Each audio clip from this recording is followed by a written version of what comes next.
Hello, good evening all of you. 11th class की bio का जो पोर्शन चल रहा था उसमें आज का जो हमारा टॉपिक है वो है एंजियोस्पर्म।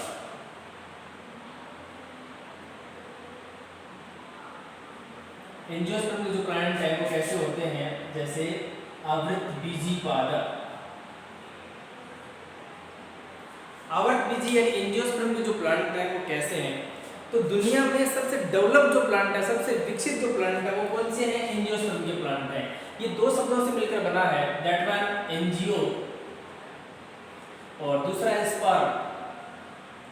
एंजियो का मतलब होता है कवर्ड और स्पर्म का मतलब होता है सीड, यानी ऐसे प्लांट जिनके बीज हैं वो ढके रहते हैं, बीज खुले नहीं रहते। जैसे कि मतीरे के बीज हैं, कभी खुले नहीं रहते, बीज मतीरे के अंदर होते हैं, ककड़ी के अंदर होते हैं, आम में बीज जो सीड है वो उसका अंदर होता है। तो ऐसे प्लांट जिनके सीड हमेशा ढके रहते हैं उन्हें क्या कहते हैं? एंजियोस्पर्म पादप कहते हैं। ऐसे पादप जिनके बीज ढके रहते हैं या बीज के चारों ओर कोई आवरण होता है उन्हें आवृतबीजी पादप कहते हैं। इसके अंदर हमेशा ओवरी पाई जाती है, अंडाशय पाया जाता है। तो क्या कह सकते हैं? सीडेड प्लांट विद ओवरी कह सकते हैं इसको, सीडेड प्लांट विद ओवरी। इससे पहले हमने जिम्नोस्पर्म पढ़ा था, तो जिम्नोस्पर्म में और इसमें क्या डिफरेंस है? जिम्नोस्पर्म में हमने यहाँ विदाउट शब्द लिखा था, यानी बिना अंडाशय के बीज वाले पौधे, और ये क्या है? अंडाशय वाले बीज युक्त पौधे हैं। तो जहां पर ओवरी होगी वहां तो फ्रूट बनेंगे ना, इसको क्या कह सकते हैं? सीडेड प्लांट विद, इसके फ्रूट बनेगा, यहाँ पर फल बनेगा। जिम्नोस्पर्म के प्लांट में फल नहीं बनते थे। तो जितने प्रकार के हम फ्रूट खाते हैं वो सारे एंजियोस्पर्म से निकल कर आते हैं। कौन कौन से? आम है, केला है, संतरा है, ककड़ी है, मतीरा है, सेब है, ये सारे के सारे कौन से प्लांट है? एंजियोस्पर्म को बिलोंग करते हैं। तो हमारे आसपास बहुत सारे एंजियोस्पर्म के प्लांट मिलते हैं, जैसे कि खिजड़ी है, जैसे कि पीपल है, बरगद है, खीप है, आक है। ये सारे के सारे प्लांट कैसे हैं? आवृतबीजी प्लांट हैं, एंजियोस्पर्म के प्लांट हैं। तो एंजियोस्पर्म के प्लांट की सबसे बड़ी विशेषता क्या होगी? सीडेड प्लांट विद ओवरी, यानी ऐसे पादप जिसमें अंडाशय पाया जाता है, और जहां पर अंडाशय होगा वहां पर क्या होगा? फ्रूट बनेगा। एक चीज आपको याद रखनी है, अंडाशय किस में बदल जाता है? फल में बदल जाता है। यानी हम किसी भी पेड़ का कोई भाग खाते हैं, फल खाते हैं, तो वो कौन सा भाग खाते हैं? उसका अंडाशय खाते हैं। और ऐसे फल जिसका अंडाशय खाते हैं उन्हें सत्य फल कहते हैं। जिसका हम अंडाशय नहीं खाते उन्हें क्या कहेंगे? असत्य फल, यानी झूठे फल। वास्तव में कोई फल झूठा नहीं होता, सच्चा और झूठा फल में क्या होता है? कुछ भी नहीं होता। लेकिन ऐसे फल जो अंडाशय से नहीं बने होते उन्हें असत्य फल कहते हैं, जैसे कि सेब, जैसे कि नाशपाती। तो सेब में जो भाग खाते हैं उसका अंडाशय नहीं है, ठीक है ना, याद रखना है बात। इस प्रकार से यहाँ पर फ्रूट्स बनेंगे, ओवरी बनेगी, कवर रहेगा, ये एंजियोस्पर्म के प्लांट है। तो सबसे डेवलप जो क्लास है, वर्तमान में सबसे अच्छे विकसित जो प्लांट हैं वो किसके हैं? वो एंजियोस्पर्म के प्लांट है। एल्गी है वो छोटी रह जाती है, उसके बाद में ब्रायोफाइट, टेरोफाइट के भी छोटे होते हैं। जिम्नोस्पर्म के प्लांट बहुत बड़े होते हैं, लेकिन एंजियोस्पर्म के प्लांट भी बहुत बहुत बड़े होते हैं। जैसे कि एक नाम आपने सुना होगा सफेदा, जिसको बॉटनिकल नाम क्या है उसका? यूकेलिप्टस। नाम सुना ना सफेदा का? बहुत लंबे लंबे प्लांट होते हैं जिसमें तना नहीं होता है, इस प्रकार से बहुत लंबे प्लांट होते हैं। और जो तना है पूरा का पूरा पेड़ का जो शाख ये है, ये पूरा आपको व्हाइट कलर में दिखेगा, एकदम चमकीला सफेद रंग का, जिसको आप ना लोकल लैंग्वेज में क्या कहते हो? धोला कलर कहते हैं ना। तो वो वाली बात है यहाँ, जैसे कहते हैं कई बार पे बोर्ड क्या है? बोर्ड सफेद नहीं है, तो मारवाड़ी भाषा में क्या कहते हो? धोला धट। उस प्रकार से बिल्कुल क्या है? एकदम सफेद जिसका तना होगा वो सफेदा है, यूकेलिप्टस। बहुत लंबे लंबे प्लांट है, ऑर्नामेंटल प्लांट है, स्कूल है, कॉलेज है, उसके चारों ओर सुंदरता के तौर पर लगाए जाते हैं। तो प्लांट बहुत बड़े होते हैं और बहुत छोटे की यदि हम बात करें, जैसे कि जीरा है, छोटा सा प्लांट है इसका, है ना, मूंग है, मोठ है, ये सारे के सारे अपने आसपास होने वाले छोटे छोटे प्लांट है। केजरी और बड़ी है, सफेदा और बड़ा। तो छोटे से लेकर बहुत बड़े तक प्लांट हो जाते हैं किनके? एंजियोस्पर्म में। दूसरी बात, ऐसा नहीं कि एंजियोस्पर्म के प्लांट मिट्टी में ग्रो करते हैं, मिट्टी के साथ साथ ये पहाड़ों पर भी पाए जाते हैं। पहाड़ों पर होते हैं ना, नागफनी होती है, बहुत सारे हैं जैसे कि केर है, तो ये मिट्टी पर भी होते हैं, पर्वतों पर भी इसके पेड़ आपको मिलेंगे। यहाँ यहाँ तक कि जल के अंदर भी मिल जाएंगे। जैसे कि कमल, कमल कहाँ खिलता है? कीचड़ में खिलता है ना, कमल का फूल है, तो वो भी एक प्रकार का क्या है? एंजियोस्पर्म है। तो याद रखना कमल को लॉर्ड्स कहते हैं, और कमल के जो बीज होते हैं ना उसकी कैपेसिटी बहुत हाई होती है। बीज की कैपेसिटी का क्या मतलब है? आपने खेत में बाजरा बोया, ग्वार, मूंग, मोठ बोया, तो जैसे आपने अनाज लिया, उस अनाज को बोरियों में रखकर उसका घर में भंडारण कर लिया, अगले साल आप उसको वापस बोने के लिए तैयार रखते हो, तो 1 साल 2 साल 4 साल तक तो बीज जिंदा रह सकते हैं। लेकिन क्या कोई ऐसा बीज है जिसको बोरी में भरकर रख दो और 100 साल बाद में भी यदि आप उगाओगे तो वो उग जाएगा? ऐसी सर्वाधिक कैपेसिटी किसमें पाई जाती है? कमल के बीज, लॉर्ड्स। इसके बीज है ना वो 100 साल तक में क्या रह सकते हैं? जीवित रह सकते हैं, क्योंकि उनके बीजों में ग्लूकोज मैक्सिमम मात्रा में होता है। तो ये सारे के सारे हम एंजियोस्पर्म की बात कर रहे हैं। तो जल में भी जैसे कि ये है, आइकोर्निया है, जलकुंभी जिसे कहते हैं, बहुत सारे और भी प्लांट हैं, लेकिन जोस्टेरा सबसे इंपॉर्टेंट प्लांट। जोस्टेरा बहुत बार पूछा जाता है, एक जलोदवित्त आवृतबीजी का नाम बताइए। जोस्टेरा प्लांट, ठीक है ना। चट्टानों पर मिलेंगे, पहाड़ों पर मिलेंगे, नदी में मिल जाएंगे, ये प्लांट मिट्टी पर मिल जाएंगे, हर प्रकार के जो स्थान है वहां पर इसकी वेजिटेशन आपको मिलेगी। कैसे प्लांट्स की बात की जा रही है? एंजियोस्पर्म। तो एंजियोस्पर्म के प्लांट क्या होते हैं? सर्वव्यापी होते हैं। अब हम थोड़े से इसके सामान्य लक्षणों की बात करें कि एंजियोस्पर्म के जो प्लांट हैं उसमें कौन कौन से मुख्य लक्षण होते हैं। एंजियोस्पर्म के जो प्लांट हैं उनके जो मेन लक्षणों की बात करें जो अन्य प्लांट्स में नहीं होते, तो बेसिक से हम कंसेप्ट लिखेंगे।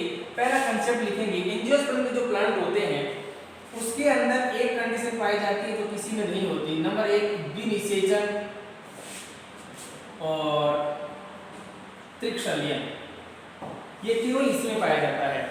द्विनिषेचन और त्रिकशल्यन का गुण केवल एंजियोस्पर्म में पाया जाता है। अगली क्लास में आप पढ़ेंगे कि द्विनिषेचन और त्रिकशल्यन क्या है। वैसे मैं आपको बता दूं, भ्रूण बनता है उसे निषेचन कहते हैं, और भ्रूणकोष बनता है उसे द्विनिषेचन और त्रिकशल्यन कहते हैं। दूसरे अंतर की बात करें तो इसमें भ्रूणकोष है, निषेचन के बाद बनता है भ्रूणकोष, निषेचन के बाद बनता है। और एंजियोस्पर्म में क्या बन जाता है? पहले। और भ्रूणकोष जो है ना वो हमेशा ट्रिप्लोइड होता है, त्रिगुणित होता है। कंपटीशन के एग्जाम में यही चीजें पूछी जाती हैं। एंजियोस्पर्म में भ्रूणकोष कैसा होता है? ट्रिप्लोइड आता है, यानी इसमें न्यूक्लियस कितने होते हैं? 3 होते हैं। ये चीजें आपको अच्छे से माइंड के अंदर रखनी है। भ्रूणकोष त्रिगुणित होगा, द्विनिषेचन और त्रिकशल्यन होगा। प्लांट्स में क्या पाई जाएगी? एधा, एधा उपस्थित होती है, यानी कैम्बियम होती है। किसमें? केवल डाइकोट में होंगी। द्विबीजपत्री पादपों में एधा होती है। चाहे एक बीजपत्री हो चाहे द्विबीजपत्री हो, समानुत्तक पाए जाते हैं। और वो भी कैसे होंगे? कंप्लीट होंगे, जैसे जाइलम। और दूसरा क्या होता है? फ्लोएम। जाइलम और फ्लोएम दोनों पाए जाते हैं। याद रखना, जाइलम का क्या कार्य है? वाटर का कंडक्शन करना, यानी जमीन के अंदर जितना जल है वो जड़ों से लेकर ऊपर तक पहुंचेगा तो कौन पहुंचाएगा? जाइलम। और पौधे की जो पत्तियां हैं, लीफ हैं, जो भोजन बनाती हैं, उस भोजन को ऊपर से नीचे की ओर कौन लाएगा? फ्लोएम। तो याद रखना, जाइलम और फ्लोएम के अलग अलग कार्य हैं। क्या? जाइलम का काम है भूमि से, मिट्टी से जल का अवशोषण करके पादप के ऊपरी भागों तक पहुंचाना। और फ्लोएम का क्या कार्य है? भोजन जो पत्तियों ने बनाया है प्रकाश संश्लेषण क्रिया द्वारा उस भोजन को ऊपर से नीचे तक पहुंचाने का काम किसका होता है? फ्लोएम। और वास्तव में दोनों कैसे उत्तक हैं? समानुत्तक हैं। समानुत्तक जाइलम और फ्लोएम आवृतबीजियों में पाए जाते हैं। ये कुछ सामान्य से लक्षण हैं, आपको इतने लक्षण अच्छे से याद करने हैं, ठीक है ना। और तना है वो विकसित होगा बेटा, सबको याद रखना है। प्लांट बॉडी है वो जड़ है, तना और पत्तियों में विभेदित मिलेगी आपको, बंटी होती है। जनन कैसा होगा? जनन मोस्टली तो लैंगिक ही होगा, लेकिन आपको इसमें कायिक भी मिलेगा कुछ प्लांट्स के अंदर, जैसे आलू। आलू को आप है ना घर पे ऐसे ही रख दो, 5-7 दिन में उसमें छोटी छोटी कलिकाएं निकल आती है, नया पेड़ बनने की क्षमता रखता है। तो जनरल मोस्टली तो लैंगिक होगा, बाकी कायिक और अलैंगिक भी हो सकता है कुछ विशेष कंडीशन में। द्वितीयक वृद्धि इसमें पाई जाती है क्योंकि एधा इसमें उपस्थित है, वो केवल डाइकोट्स के अंदर पाई जाती हैं। ठीक है, प्रकाश संश्लेषी होते हैं, सारे पादप क्या करते हैं, सूर्य के प्रकाश में अपना भोजन स्वयं बनाते हैं, यानी सारे के सारे प्लांट क्या हैं, स्वयंपोषी होते हैं। तो ये एंजियोस्पर्म के मुख्य लक्षण हैं, आप इनको नोट कीजिए। फिर आगे बढ़ते हैं, एंजियोस्पर्म का क्लासिफिकेशन, वर्गीकरण।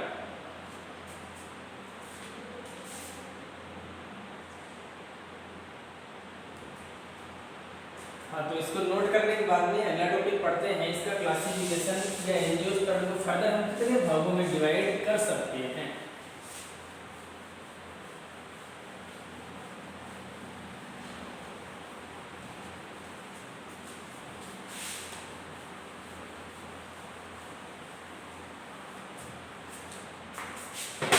एंजियोस्पर्म को हम केवल दो भागों में डिवाइड करेंगे, मोस्ट इसकी दो ही हम क्लास बनाना चाहेंगे।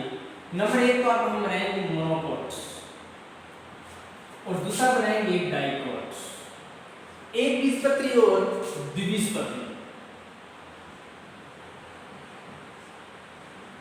ये क्या मामला है, एक बीजपत्री और द्विबीजपत्री का क्या लफड़ा रहेगा, पहली बार आप पढ़ रहे हैं तो कुछ संकेतों से इन चीजों को समझने का प्रयास करेंगे। एक बीजपत्री प्लांट ऐसे होते हैं जिसके बीज को आसानी से दो भागों में डिवाइड नहीं किया जा सकता। चने के बीज को कर सकते हो ना, क्या बाजरे के एक दाने के दो टुकड़े आसानी से हो जाते हैं, या चने के जल्दी होते हैं, मूंग के भी जल्दी होते हैं, मोठ के भी जल्दी होते हैं। क्यों? क्योंकि वो डाइकोट हैं, उनमें दो बीज पत्र पाए जाते हैं। मोनोकोट और डाइकोट में बहुत डिफरेंस होते हैं। ऐसे ही हम कुछ डिफरेंस की बात करेंगे कि मोनोकोट और डाइकोट में क्या डिफरेंस है। पहली बात तो ये देखिए कि मोनोकोट के अंदर एधा नहीं होती, एधा नहीं होती। याद रखना, जहां एधा नहीं वहां द्वितीयक वृद्धि नहीं, एधा नहीं होती इसी की वजह से द्वितीयक वृद्धि नहीं होती। और याद रखना, जहां द्वितीयक वृद्धि नहीं होती वहां के पेड़ चौड़े नहीं होते, याद रखोगी ये बात। तो डाइकोट में एधा पाई जाती है, जहां एधा होगी वहां प्लांट में क्या होगा, द्वितीयक वृद्धि होगी और पादपों का तना क्या होगा, चौड़ा। बाजरे का पेड़ चौड़ा होता है कि नीम का पेड़ चौड़ा होता है, नीम का चौड़ा, क्योंकि उसमें क्या है, एधा है, द्वितीयक वृद्धि है। तो एक चीज ये भी आपको याद रखनी है कि सारे डाइकोट चौड़े नहीं होते, लेकिन जो चौड़े होते हैं वो डाइकोट ही होते हैं। सारे डाइकोट चौड़े नहीं होते, लेकिन जो चौड़े होते हैं वो डाइकोट ही होते हैं। तो ये बात आपको याद रखनी है। इनकी जो पत्तियां हैं, मोनोकोट की जो पत्ती होती है ना, वो कैसी होती है, एक समान दोनों साइड से। पत्तियां क्या होती है, एक समान दोनों तरफ से क्या होती है, एक जैसी होती है। इनकी जो पत्तियां होती हैं वो भिन्न भिन्न होती है, ठीक है ना, दोनों साइड से अलग अलग। एक पत्ती देखोगे नीचे से हल्की गहरी, ऊपर से ज्यादा गहरी है, ऐसी पत्ती को क्या कहते हैं, डोर्सीवेंट्रल कहते हैं। ऐसी पत्ती डाइकोट में आपको मिलेगी। दूसरी चीज, मोनोकोट के जो प्लांट होते हैं उसमें जो आपको जड़ें मिलेंगी ना, वो मिलेंगी अपस्थानिक मूल्य या रेशेदार या अपस्थानिक जड़। ये सबसे बड़ी विशेषता है, यदि आप माइंड में रखते हो तो। यहाँ पर मुसला मूल, यानी आप मूंग को उखाड़ कर देखिए, मोठ को उखाड़ कर देखिए, उनकी जड़ें एक मोटी जड़ और बाकी छोटी छोटी जड़ है। बाजरे में तो सारी ऐसी धागे जैसी जड़ें होती है ना, ये सबसे बड़ा अंतर है। जिसमें धागे जैसी जड़ें होती हैं उन्हें रेशेदार जड़ कहते हैं, और ये मोनोकोट का सबसे बड़ा लक्षण है, जिसमें एक मोटी जड़ होती है, बाकी छोटी छोटी मुख्य जड़, जैसे कि ये इस प्रकार से देखो, है ना, इस प्रकार की जड़ है ना, यही मुसला मूल है। और रेशेदार मूल कैसी होती है, यहाँ से निकली सारी की सारी इस प्रकार से, जैसे कि आपने बाजरे में, गन्ना में, मक्का में इस प्रकार से देखी है। और दूसरी बात बेटा, यहाँ पर जो समअनुकूल होंगे ये बिखरे होते हैं, और यहाँ के जो समअनुकूल हैं ये क्या होते हैं, एक रिंग में, एक वलय में व्यवस्थित रहते हैं। आगे पढ़ोगे ना तब देखेंगे, जैसे कि मैं थोड़ा डायग्राम बना रहा हूँ इस प्रकार से, ये सारे समअनुकूल हैं। तो समअनुकूल किस में है, एक रिंग में है ना, और यहाँ पर समअनुकूल इस प्रकार से बीच बीच में ऐसे बिखरे पड़े रहे हैं। तो जड़ से हो गया, तने से हो गया, उसके बाद में लीफ से हो गया, बीज में केवल एक बीज पत्र। और यहाँ बीज में कितने बीज पत्र पाए जाएंगे? 2 बीज पत्र पाए जाएंगे, ठीक है ना। बेसिकली ये अंतर है मोनोकोट्स और डाइकोट के प्लांट में, एक बीजपत्री और द्विबीजपत्री पादपों में। कुछ उदाहरण लिखते हैं, जैसे मोनोकोट में पहला उदाहरण आएगा किसका? गेहूं का। दूसरा किसका है? बाजरा, जौ, गेहूं, बाजरा, जौ, मक्का, चावल, ये क्या है? ये मोनोकोट है। अगर बात करें तो जैसे कि मूंग है, मोठ है, नीम, पीपल, खेजड़ी, ये सारे के सारे डाइकोट प्लांट है, ठीक है ना, द्विबीजपत्री पादप हैं। और ये सारे के सारे क्या हैं? मोनोकोट हैं। मोनोकोट और डाइकोट में बहुत सारे डिफरेंस होते हैं। मुसला मूल होती है ना, वो मोनोकोट, डाइकोट है, याद रखना ये। तो आप प्लांट की पत्ती को देखकर भी बता सकते हो ना, जिस पत्ती के दोनों सिरे एक जैसे हैं वो मोनोकोट, जिस पत्ती के दोनों सिरे अलग अलग वो डाइकोट। तो बाजरे का एक पत्ता देखो दोनों साइड से एक ही जैसा दिखता है, वो मोनोकोट है। गेहूं का भी दोनों साइड से एक जैसे दिखेगा। मूंग का पत्ता देखो दोनों तरफ से अलग अलग दिखेगा, एक साइड से कम गहरा, दूसरी साइड से ज्यादा गहरा। वो किसकी निशानी है? वो डाइकोट की निशानी है। तना देख सकते हो, तना चौड़ा है तो डाइकोट है, तना पतला है बिल्कुल तो क्या है? मोनोकोट है। तो मोनोकोट और डाइकोट में बहुत सारे बेसिक डिफरेंस रहते हैं। कुछ एग्जाम्पल भी हमने यहाँ पर लिखे हैं। महत्व क्या हो सकता है? एंजियोस्पर्म के जो प्लांट है उसका महत्व तो बहुत है खाने के रूप में, तो महत्व वाला टॉपिक भी बनाएंगे। चलो ठीक है, इसको आप ना इसका स्क्रीनशॉट ले सकते हो। और इम्पोर्टेंस लिखने जा रहे हैं हम। किसके इम्पोर्टेंस? हम इम्पोर्टेंस लिखेंगे एंजियोस्पर्म के इम्पोर्टेंस।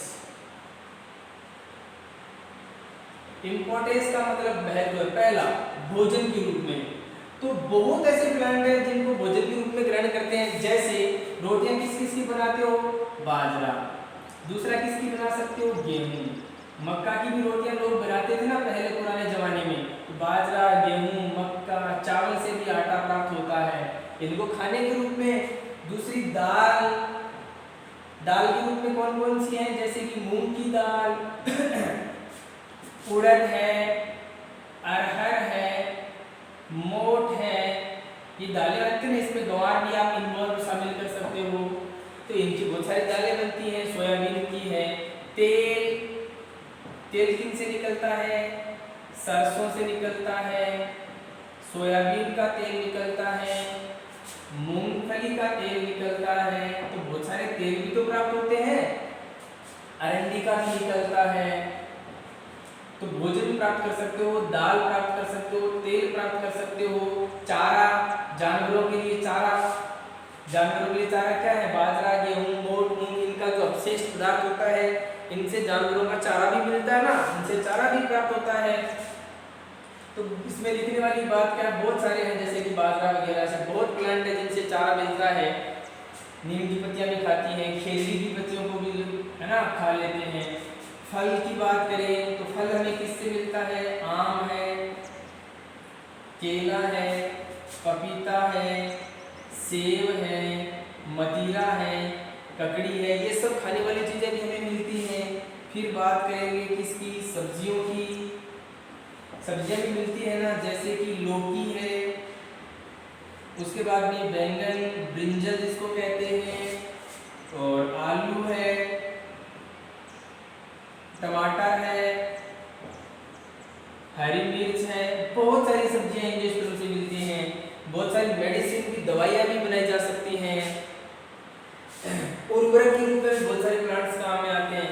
तो कहने का मतलब है एंजियोस्पर्म के प्लांट है वो बहुत सारे काम में आते हैं। जैसे कि नीम है, नीम से मेडिसिन बनती हैं, दवाइयाँ हैं। जैसे कि ग्वारपाठा है जिसको एलोवेरा कहते हैं, ग्वारपाठा को आयुर्वेद में बहुत बड़ी दवाइयाँ बनाई जाती हैं इससे, है ना। उस प्रकार से हमारे बहुत इंपॉर्टेंट प्लांट्स होते हैं एंजियोस्पर्म के जो हमारे काम आते हैं।